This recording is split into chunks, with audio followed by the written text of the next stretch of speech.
bouteilles, trucs.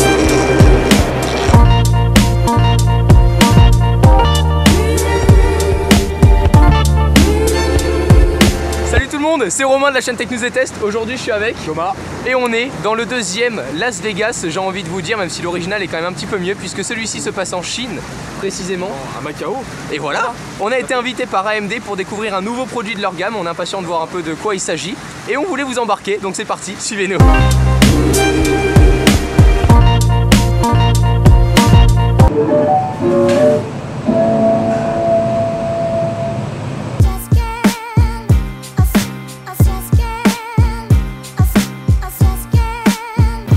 Ça se voit par contre que c'est quand même vachement plus neuf qu'à Las Vegas. C'est super classe quoi, les galeries là c'est vraiment à faire. Ça n'a rien à voir, c'est dans le même style que Las Vegas mais ça n'a rien à voir.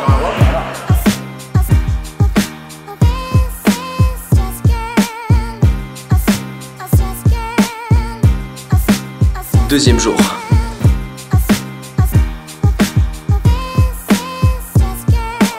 Et voilà, à présent, soirée AMD, donc on va rencontrer un peu les personnes qui sont aussi parmi le groupe. Donc il y a plusieurs personnes, il y a à la fois des journalistes, à la fois d'autres youtubeurs. Il y en a, j'ai eu des petites fuites, comme quoi il y en avait à mon avis un ou deux que vous allez connaître. Donc on va voir ça ensemble. Et puis voilà, ce soir c'est juste pour la bonne ambiance, pour qu'on se connaisse un peu. Et puis demain on sera parti pour la petite journée. Oui, et pour manger aussi. Pour manger, toujours manger.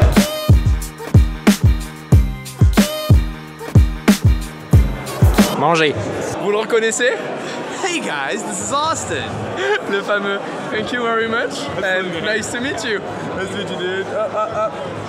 Shake, we got yes, it. the French shake. Pour ceux et celles qui ne le connaissent pas, if my community don't know who you are, it's a video maker. Absolutely, yeah. In English. So, si vous le connaissez pas, allez le voir. Il fait aussi des vidéos high-tech et il a une beaucoup plus grosse communauté. Forcément, il est en anglais. Et voilà, donc j'étais content de le rencontrer. Jour J.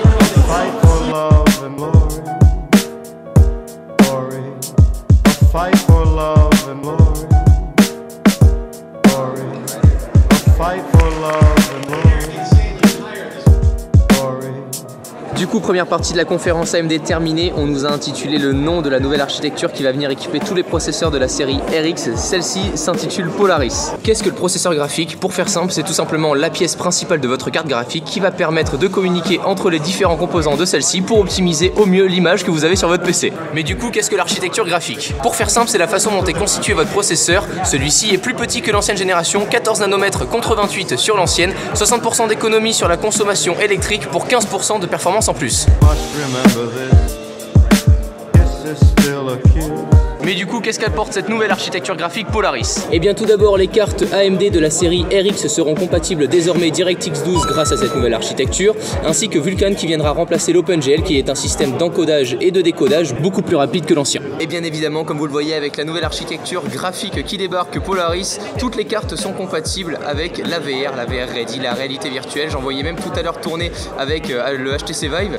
Il faut absolument que les cartes soient équipées de Polaris, mais en tout cas je pense que c'est un bon petit coup de pied comparé aux concurrents qu'on connaît, Nvidia qui faisait tourner déjà pas mal de réalité virtuelle, notamment sur les 980 Ti ou la toute dernière 1080 qui venait de sortir. Donc je trouve ça plutôt sympa et puis on est parti pour tester ça.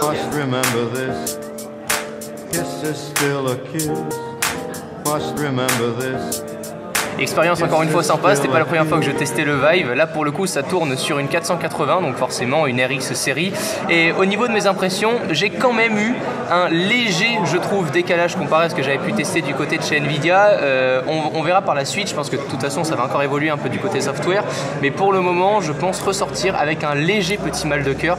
Donc il doit y avoir forcément quelques latences si j'ai cette sensation là que je n'avais pas eu la première fois. Bon, c'est bien sympa tout ça, mais moi je veux voir ce que ça donne en jeu, alors c'est parti.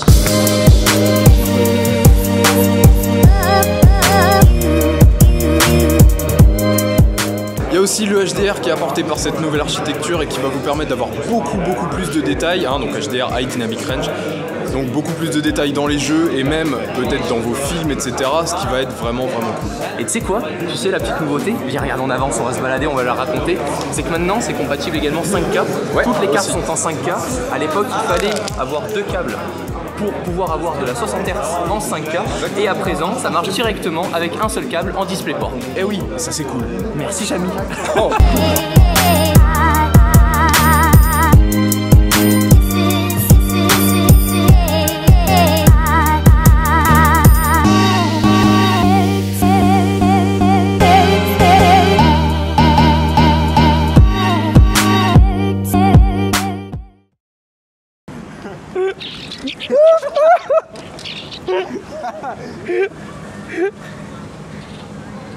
Coucou toi. Avec les gros cris de gonzesse pour un oiseau quoi. Bon allez, dégage. Voilà. Pars-toi, dis-lui.